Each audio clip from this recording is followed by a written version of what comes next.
Hello students, welcome back to my channel. आज इस video में हम बात करने वाले हैं IAS 40 इन्वेस्टमेंट प्रॉपर्टी के बारे में। अगर अभी तक आपने मेरे इस चैनल को सब्सक्राइब नहीं किया है तो प्लीज़ जाके सब्सक्राइब कर दें और बेल आइकन को प्रेस करना ना भूलें ताकि आपको मेरे आने वाले सभी वीडियोस का अपडेट टाइम पे मिलते रहे। चलिए स्टार्ट करते हैं। सबसे पहले समझते हैं क्या है इन्वेस्टमेंट प्रॉपर्टी। तो जब कोई कंपनी जो है लैंड या फिर बिल्डिंग को रेंट ऑन करने के पर्पस से जो है अपने पास रखती है, या फिर उसको परचेज करके छोड़ दिया ताकि उसमें जो बाद में अ, उसकी वैल्यूज में जो अप्रिसिएशन हो, तो वो प्रॉपर्टीज या लैंड को हम इन्वेस्टमेंट प्रॉपर्टी के अंदर ट्रीट करते हैं। ठीक है। और इसके अंदर हम जो है ऑनर ऑक्यूपाइड प्रॉपर्टी को इंक्लूड नहीं करते हैं। ऑनर ऑक्यूपाइड प्रॉपर्टी हमारी कौन सी होती है? तो ये वो प्रॉपर्टीज हैं जो जो कंपनी है जो उसको प्रोडक्शन या प्रोडक्शन के पर्पज से जो है हेल्प करती है, जिसमें वो प्रोडक्शन वगैरह करती है जिन प्रॉपर्टीज का यूज करके, तो वो हमारा जो IAS 16 के अंदर ट्रीट होता है, इसीलिए उसको हम IAS 40 में इंक्लूड नहीं करते हैं। अब जो लैंड और बिल्डिंग जो है, ये दो टर्म्स हैं, इसमें काफ़ी सारे डिफरेंट डिफरेंट IAS और IFRS अप्लाई होते हैं और डिफरेंट डिफरेंट जब इनके यूजेस हो। तो चलिए समझते हैं कि किस किस केसेस में हमें कौन कौन से IAS या फिर IFRS यूज़ करने हैं जो है पर्टिकुलर लैंड या फिर किसी बिल्डिंग के। तो अगर वो, एक तो हमने ये समझा कि अगर कोई लैंड या बिल्डिंग है, अगर कंपनी ने अपने पास रख रखा है, उसको रेंट आउट कर रखा है किसी थर्ड पार्टी को, और वो रेंट का इनकम अर्न कर रही है, या फिर उसको परचेज करके छोड़ रखा है कैपिटल एप्रिसिएशन के लिए फ्यूचर में, तो वो जो है हमारी आई इन्वेस्टमेंट प्रॉपर्टी IAS 40 के अंदर कवर होगी। लेकिन उसके अलावा अगर जो कंपनी है, ये भी हमने बात की है कि अगर जो कंपनी है उसने जो है जो बिल्डिंग यूज कर रही है वो प्रोडक्शन के लिए यूज कर रही है या गुड्स एंड सर्विसेज के सप्लाई के लिए यूज कर रही है, तो वो हमारा IAS 16 property plant and equipment के अंदर कवर होगा। नेक्स्ट, अगर जो है कंपनी का जो है, अगर किसी कंपनी का जो है नॉर्मल बिजनेस ही है प्रॉपर्टीज या फिर बिल्डिंग्स को खरीदना या बेचना, खरीदना बेचना, तो उस केस में जो है वो बिल्डिंग जो है हमारी IAS 2 के अंदर कवर होगी, IAS 2 इन्वेंट्री के अंदर कवर होगी। ठीक है। नेक्स्ट बात करते हैं, अगर जो कंपनी है, अगर वो जो है उसका काम है कि दूसरे की बेसिकली प्रॉपर्टीज है उसको कंस्ट्रक्ट करके देना, तो जब वो कोई कंपनी कंस्ट्रक्शन का काम कर रही है तो वो जो है फिर प्रॉपर्टी हमारी IFRS 15 revenue from contracts with customers के अंदर जो है कवर होती है, और उसकी ट्रीटमेंट IFRS 15 के अकॉर्डिंग होगी। ठीक। नेक्स्ट बात करते हैं कि अगर जो हमारी प्रॉपर्टी है, जो कंपनी ने जो प्रॉपर्टी है वो क्या कर रखी है, लीज पे दे रखी है किसी और कंपनी को, तो यहाँ सबसे ज़्यादा इंपॉर्टेंट ये ध्यान रखने वाली बात है कि इन्वेस्टमेंट प्रॉपर्टी के अंदर जो है जो रेंट्स आते हैं या फिर ऑपरेटिंग लीज आती है। ठीक है। लेकिन अगर कंपनी ने किसी को फाइनेंस लीज दे रखा है कि लॉन्ग टर्म के लिए, लंबे समय के लिए जो लीज पे दे रखा है किसी और कंपनी को या किसी को, तो वो फिर हमारा IFRS 16 लीजेस के अंडर कवर होता है। ठीक है। अब ये तो बात हो गई कि कौन कौन से सिनेरियोज है जहां पर जो हम और कौन कौन से सिनेरियोज के अंदर हम कौन कौन से IAS या IFRS यूज करते हैं। इसके साथ साथ एक और छोटा सा एग्जांपल समझते हैं कि एक जो है आपकी जो है कैसे ट्रीटमेंट को बाइफिकेशन करना है इन्वेस्टमेंट प्रॉपर्टी और IAS 16 property plant and equipment में। तो मान के चलते ये हमारी एक बिल्डिंग है, ठीक है, जो कि तीन फ्लोर है, जिसके अंदर फर्स्ट, सेकंड एंड थर्ड, और इस बिल्डिंग के जो फर्स्ट और जो सेकंड फ्लोर्स हैं वो क्या है, प्रोडक्शन में यूज हो रहे हैं, और थर्ड फ्लोर जो है रेंट पे यूज हो रहा है। अगर कभी ऐसा केस आता है तो उस केस में हमें जो है फिर किस तरीके से ट्रीटमेंट करनी है, तो सिंपल है, इस केस में जो फ्लोर जो है हमारे प्रोडक्शन में यूज हो रहे हैं उसको हम IAS 16 जो है प्रॉपर्टी प्लांट एंड इक्विपमेंट के अकॉर्डिंग ट्रीट करेंगे, और जो फ्लोर हमारा जिसको हमने रेंट आउट कर रखा है उसको हम IAS 40 अप्लाई करेंगे। ठीक है, सिंपल। और इसमें एक और जो है, चलो नेक्स्ट बात करते हैं इसके ट्रीटमेंट के बारे में। तो इसकी जो है अकाउंट की जो अकाउंटिंग ट्रीटमेंट जो है ये किस प्रकार होगी। तो जब इन्वेस्टमेंट प्रॉपर्टीज हैं उसको बुक्स में रिकॉर्ड करने के लिए दो वेज हैं। सबसे पहले तो जो इनिशियल रिकॉग्निशन, जो हम वेरी फर्स्ट ऑफ ईयर जो हम बुक में रिकॉग्नाइज करेंगे, तो हमेशा वो कॉस्ट मॉडल यूज करेंगे, जिसके अंदर हम कॉस्ट के अंदर जो है, कॉस्ट में जो है उसको दिखाएंगे जो भी हमारा, जितने की भी जो हमारी कॉस्ट आई है इन्वेस्टमेंट प्रॉपर्टी की, और उसमें कोई अगर डायरेक्ट कॉस्ट है तो वो इंक्लूड करके हम अपनी बुक्स में दिखाएंगे। ये तो है फर्स्ट ईयर। अब बात आती है उसके बाद की ईयर, जो सेकंड ईयर या उसके बाद से हम उसको कैसे ट्रीट कर सकते हैं। तो IAS 40 जो स्टैंडर्ड्स है ये लेवरेज देता है। हमारे पास दो मॉडल है जिसमें से हम अपने अकॉर्डिंग कोई भी एक मॉडल को अप्लाई कर सकते हैं। ठीक है, तो जो दो मॉडल है, एक तो हमारा है कॉस्ट मॉडल, सेकंड हमारे पास है फेयर वैल्यू मॉडल। तो हम दोनों में डिफरेंस क्या है, तो कॉस्ट मॉडल के अंदर हमें सिंपल जो है, जैसे हम IAS 16 में अप्लाई करते हैं कि हमने क्या करना है, इसके अंदर जो कॉस्ट जो भी आई है हमारी उसमें हम बुक्स में रिकॉर्ड करेंगे, और कॉस्ट में से जो उस पे जो डेप्रिसिएशन हर साल चार्ज करेंगे जो कि प्रॉफिट एंड लॉस में आएगा, और बैलेंस शीट के अंदर कॉस्ट में से जो डेप्रिसिएशन माइनस करने के बाद वैल्यू बचेगी वो हम बैलेंस शीट में दिखाएंगे। तो ये नॉर्मल ट्रीटमेंट हो गई। अब नेक्स्ट ट्रीटमेंट जो है इसकी है जो है अनदर जो हमारे पास मॉडल है वो है fair value model. Fair value model क्या कहता है, तो फेयर वैल्यू मॉडल के अंदर क्या है कि हमें जो है प्रॉपर्टी को हर साल जो है फेयर वैल्यू पे क्या करनी होगी, शो करनी होगी मार्केट जो है बुक में। तो फॉर एग्जांपल कॉस्ट जो है 1 लाख रुपए है, लेकिन जब फेयर वैल्यू हमने करी तो उसकी जो आई है 1,20,000, तो हमें बुक में 1,20,000 पे दिखाना होगा। ये सिंपल फेयर वैल्यू मॉडल कहता है। लेकिन IAS 40 के अंदर जो है कुछ इंपॉर्टेंट चीज इसमें ध्यान रखने की है। सबसे बड़ी पहली चीज तो है कि जो उसका गेन और लॉस होगा वो हमारा कहाँ जाएगा, वो जाएगा हमारा P&L में। तो ये सबसे ज्यादा इंपॉर्टेंट चीज है, ये डिफरेंस है हमारा। अगर आपने IAS 16 पढ़ा है तो IAS 16 के अंदर क्या होता है, उसके अंदर जो भी हमारा गेन या लॉस होता है उसे हम कहाँ डालते हैं, OCI में डालते हैं, अदर कॉम्प्रिहेंसिव इनकम में।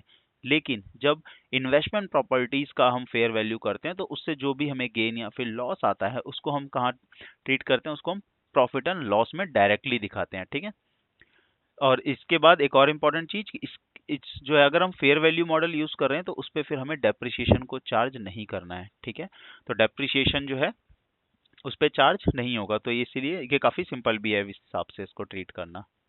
और एक चीज और कि जो भी इनमें से कोई एक हमने मॉडल चूज किया है उसको जो है अक्रॉस सारे इन्वेस्टमेंट प्रॉपर्टीज पे हमें सेम ही मॉडल अप्लाई करना पड़ेगा। ऐसा नहीं कि हमारे पास 5 इन्वेस्टमेंट प्रॉपर्टी है तो 3 पे हम कॉस्ट मॉडल लगा रहे हैं और बाकी 2 पे जो है फेयर वैल्यू लगा रहे हैं, ऐसा नहीं करना है। तो 5 के पांचों पे हमें कोई एक मॉडल जो हम चूज कर रहे हैं वही लगाना पड़ेगा। ठीक है, अब नेक्स्ट बात करते हैं ट्रांसफर्स की। तो ट्रांसफर्स इसका क्या मतलब है, इसका सिंपल सा मतलब ये है कि अगर आपके पास जो बिल्डिंग है या जो प्रॉपर्टी है अभी आप जो उसको नॉर्मल प्रोडक्शन में यूज कर रहे हो, ठीक है, लेकिन कुछ टाइम बाद आपने उसको जो है एज एन इन्वेस्टमेंट प्रॉपर्टी आपने उसको रेंट पे दे दिया किसी थर्ड पार्टी, किसी और कंपनी को, तो अब जो है उनकी ट्रीटमेंट क्या होगी, चेंज हो जाएगी। ठीक है, तो ये जो है या फिर आपने इसका उल्टा केस कर लिया कि आप अभी जो है उसको इन्वेस्टमेंट प्रॉपर्टी है, अभी आपने उसको रेंट पे दे रखी है कोई बिल्डिंग, बट अब बाद में क्या करा आपने उसी बिल्डिंग में जो है आप खुद का प्रोडक्शन कर रहे हो। तो जो हम खुद का प्रोडक्शन करते हैं तो वो हमारा IAS 16 के अंदर कवर होता है, लेकिन जो हम रेंट पे जो है अगर हमने रेंट पे दे रखा है तो वो हमारा IAS 40 जो हम अभी इन्वेस्टमेंट प्रॉपर्टी पढ़ रहे हैं इसके अंदर होता है। तो क्या इसकी ट्रीटमेंट कैसे होगी और या बुक में क्या डिफरेंसेस आएंगे इसके, वो उसकी बात करते हैं। तो सबसे पहले बात करते हैं कॉस्ट मॉडल। तो हमें ये जो मॉडल है ये देखना किसके है, जिस पर्टिकुलर IAS से हम ट्रांसफर कर रहे हैं हमें उस पर्टिकुलर IAS का मॉडल देखना है कि उस पर कौन सा मॉडल अप्लाई होता है। ठीक है, सो फॉर एग्जाम्पल हम जो है यहाँ IAS 16 जो कि प्रॉपर्टी प्लांट एंड इक्विपमेंट है, हम पहले जो है उसको इसमें यूज कर रहे थे, अब जो है हम इसको ट्रांसफर करना चाहते हैं इन्वेस्टमेंट प्रॉपर्टी पे, मींस अब उसको रेंट पे देना चाहती है कंपनी। और जो है हमारा जो प्रॉपर्टी प्लांट एंड इक्विपमेंट है वो हमारा कॉस्ट मॉडल पे अप्लाई हो रहा है। तो इस केस में हम क्या ट्रांसफर करेंगे, जैसा कि हमने पहले भी बात किया इस दोनों में कॉस्ट मॉडल पे कोई डिफरेंस नहीं होता। तो जो हम ट्रीटमेंट IAS 16 में करते हैं सेम ट्रीटमेंट हम इन्वेस्टमेंट प्रॉपर्टी में भी करते हैं कॉस्ट मॉडल के अंदर। तो इसीलिए इनकी ट्रीटमेंट में कोई खास चेंजेस नहीं आएंगे, simple property plant and equipment का जवाब इन्वेस्टमेंट प्रॉपर्टी का नाम लिख देंगे, दैट्स इट। ठीक है, और सेम वे अगर जो है हम इन्वेस्टमेंट प्रॉपर्टी से जो है प्रॉपर्टी प्लांट एंड इक्विपमेंट में जो है IAS 16 इसके अंदर कन्वर्ट कर रहे हैं, ट्रांसफर कर रहे हैं, तो उस केस में भी अगर हम जो है हमारी इन्वेस्टमेंट प्रॉपर्टी को हम कॉस्ट मॉडल पे जो है शो कर रहे हैं तो ट्रांसफर करते वक्त हमें कोई एडिशनल जो है एडजस्टमेंट करने की जरूरत नहीं है, क्योंकि वो सेम जो है हमारा डेप्रिसिएशन कॉस्ट माइनस डेप्रिसिएशन वाला मेथड लगता है। ठीक है, अब बात करते हैं कि जो हमारा ये प्रॉपर्टी प्लांट एंड इक्विपमेंट है, सॉरी क्या हो गया, हाँ, तो ये जो हम है अभी जो है for example property plant and equipment के अंदर यूज कर रहे हैं, ठीक है, IAS 16 के अंदर। अब हम जो है इसको ट्रांसफर करना चाहते हैं यहाँ से IAS 40 के अंदर, आई जो कि है इन्वेस्टमेंट प्रॉपर्टी। तो सबसे पहले हमें, जैसे मैंने बताया, हमें देखना क्या है कि जिस IAS से हम ट्रांसफर कर रहे हैं, हमें ये देखना है कि हम उसको कैसे ट्रीट कर रहे हैं। अगर हम उसको फेयर वैल्यू पे ट्रीट कर रहे थे तो हमें क्या करना होगा, ट्रांसफर करने वक्त या ट्रांसफर जिस दिन हम ट्रांसफर कर रहे हैं उस टाइम पे हमें क्या करना होगा, प्रॉपर्टी की फेयर वैल्यू निकालनी होगी। और फेयर वैल्यू निकालने के बाद जो भी फेयर वैल्यू का गेन या लॉस आएगा, ठीक है, उसे हम कहाँ लेके जाएंगे, उसे हम लेके जाएंगे OCI के अंदर। क्यों? क्योंकि प्रॉपर्टी IAS 16 में जो भी गेन आता है या लॉस आता है उसे कहाँ ले जाते हैं, IAS 16। तो IAS 16 के अकॉर्डिंग जो उसमें हम ट्रीटमेंट करेंगे। ये तो हो गया पहला सिनेरियो, ठीक है। सेकंड क्या, कि अगर हम जो है इन्वेस्टमेंट प्रॉपर्टी से ट्रांसफर कर रहे हैं, और वो कर रहे हैं किसमें, प्रॉपर्टी प्लांट एंड इक्विपमेंट के अंदर, ठीक है। तो IAS 40 से हम IAS 16 में ट्रांसफर कर रहे हैं, और उस केस में जो हम जो इन्वेस्टमेंट प्रॉपर्टी है उसको जो है हम फेयर वैल्यू पे ट्रीट करते थे, ठीक है। ट्रांसफर के वक्त जो है हमारा जो investment property fair value model पे जो हमारा ट्रीट होता था, तो अब इस केस में ट्रांसफर कैसे होगा, सेम वे। क्योंकि हम जो इन्वेस्टमेंट प्रॉपर्टी को फेयर वैल्यू पे ट्रीट करते थे, तो हमें इसको जिस दिन हम ट्रांसफर करेंगे उस दिन हम जो है इन्वेस्टमेंट प्रॉपर्टी को क्या करेंगे, रीवैल्यू करेंगे फेयर वैल्यू के अकॉर्डिंग। और जो रीवैल्यू अमाउंट होगा उस पे हम जो है फिर उसको प्रॉपर्टी में शो करेंगे। सो और जो भी हमारा गेन या फिर जो लॉस होगा वो हमारा कहाँ जाएगा, वो हमारा डायरेक्ट PNL में जाएगा, ठीक है। ये भी इंपॉर्टेंट बात है, वो डायरेक्ट हमारा PNL में जाएगा। इसका मैं एक एग्जांपल लेता हूँ। फॉर एग्जांपल आपने जो है ये वाला एग्जांपल लेता हूँ, आप इन्वेस्टमेंट प्रॉपर्टी से प्रॉपर्टी प्लांट एंड इक्विपमेंट पे ट्रांसफर कर रहे हैं। तो फॉर एग्जांपल आप जो यहाँ आपने क्या करा, इसको ट्रांसफर कर रहे हो आप PPE के अंदर। PPE के अंदर अगर आप यहाँ पर ट्रांसफर कर रहे हो तो आपको क्या करना पड़ेगा, इस डेट पे जो है रीवैल्यू करनी पड़ेगी। और जो है मान के चलो अभी जो है इन्वेस्टमेंट प्रॉपर्टी की जो वैल्यू 1 लाख दिखा रही है, लेकिन ट्रांसफर करते वक्त जब आपने इसको फेयर वैल्यू पर रीवैल्यू किया तो उसकी वैल्यू जो है 1,20,000 आई। तो जो 20,000 का हमारा गेन है, अब इस 20,000 के गेन को हम कैसे शो करेंगे, इसको हम इन्वेस्टमेंट प्रॉपर्टी के अकॉर्डिंग शो करेंगे। और जो है ये हमारा कहाँ पे जाएगा, PNL में जाएगा, ठीक है। और हमें इस पे कोई डेप्रिसिएशन भी नहीं लगेगा, क्योंकि हम इन्वेस्टमेंट प्रॉपर्टी को जब फेयर वैल्यू पे ट्रीट करते हैं तो कुछ डेप्रिसिएशन ट्रीट नहीं करते। लेकिन अब हमने क्योंकि यहाँ पर ट्रांसफर कर दिया है, तो इसके बाद जैसे ही हमने इसको IAS 16 में जैसे ही ट्रांसफर कर देंगे, उसके बाद फिर हम जो है उसको IAS 16 PPE के अकॉर्डिंग फिर जो है ट्रीट करेंगे, और जो डेप्रिसिएशन चार्ज करते हैं वो नॉर्मल वे में चार्ज करेंगे, ठीक है। दैट्स इट, ये जो है हमारा IAS 40 का कॉन्सेप्ट है। और इसके बाद चलिए स्टार्ट एक एग्जांपल के थ्रू इसको समझते हैं। एक क्वेश्चन है जो मैं आपको कवर करवाने वाला हूँ। तो ये हमारा जो है एक एग्जांपल है, क्वेश्चन है, let's read this. So see a manufacturing entity purchased a property for 1 million। तो इनने जो एक कंपनी है, इनने क्या करा है, एक प्रॉपर्टी 1 मिलियन की परचेज करी है। कब करी है, on 1 January 2001 for investment potential. तो इन्होंने जो है किस पर्पस के लिए खरीदी है, इन्वेस्टमेंट पर्पस के लिए खरीदी है। तो ये IAS 40 के अंदर हमारा कवर होता है, और ये 1 जनवरी 2001 को परचेज करी है। अब the land element of the cost is believe to be 4 lakh. तो जो 1 मिलियन, जो हमारा 10 लाख का जो अमाउंट है, उसमें से 4 लाख हमारा क्या है, 4 लाख है हमारा लैंड, और रिमेनिंग जो बचा 6 लाख वो हमारा क्या हुआ, बिल्डिंग। तो इसको यहाँ पर लिख लेते हैं, जो हमारा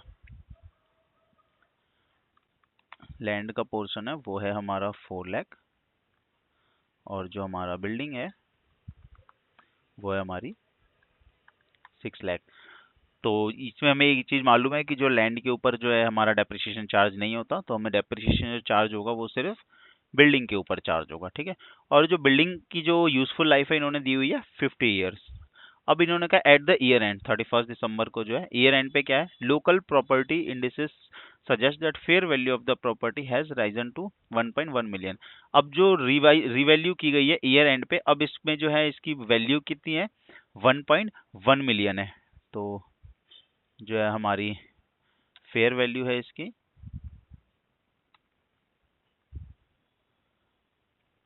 1.1 मिलियन, ठीक है। अब रिक्वायरमेंट जो है, रिक्वायरमेंट कह रहे हैं कि हमें जो है एक तो जो है show the how property would be presented financial statement में ईयर एंड, इस पे कैसे शो करेंगे, तो दोनों मॉडल से बताना है। पहला cash model, cost model sorry, second is fair value model. तो सबसे पहले समझते हैं कॉस्ट मॉडल। तो कॉस्ट मॉडल के अंदर हमें बहुत सिंपल ट्रीट करना होता है, जिसके अंदर हम जो है प्रॉफिट एंड लॉस के अंदर क्या लिखते हैं, तो प्रॉफिट एंड लॉस में हमारा डेप्रिसिएशन जाएगा। तो यहाँ हम जो है, मैं डायरेक्ट यहीं पे कर देता हूँ, पीएनएल के अंदर हमारा जाएगा डेप्रिसिएशन, और डेप्रिसिएशन हमारा कितना है, तो डेप्रिसिएशन है हमारा, ये होगा हमारा 6 लाख जो कि कॉस्ट है, डिवाइड बाय, और जो है यूजफुल लाइफ कितनी है हमारी 50 इयर्स की है। तो सिंपली जो है 12,000 का जो है हमारे पास जो है डेप्रिसिएशन जो है पीएनएल में चार्ज हो जाएगा, और जो है बैलेंस शीट के अंदर क्या जाएगा हमारा, तो बैलेंस शीट में जो है हमारा जाएगा ये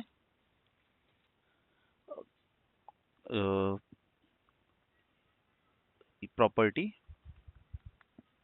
के नाम पे शो होगा। और ये इसमें कितना शो करेंगे, जो इसकी जो है टोटल प्रॉपर्टी की जो कॉस्ट है वो जो कि है हमारी 1 मिलियन की, तो 10 लाख, इसमें से हम माइनस कर देंगे जो भी हमने डेप्रिसिएशन ऊपर चार्ज किया है, तो ये आएगा हमारा 9,88,000 जो कि हमारा प्रॉपर्टी के अंदर शो होगा।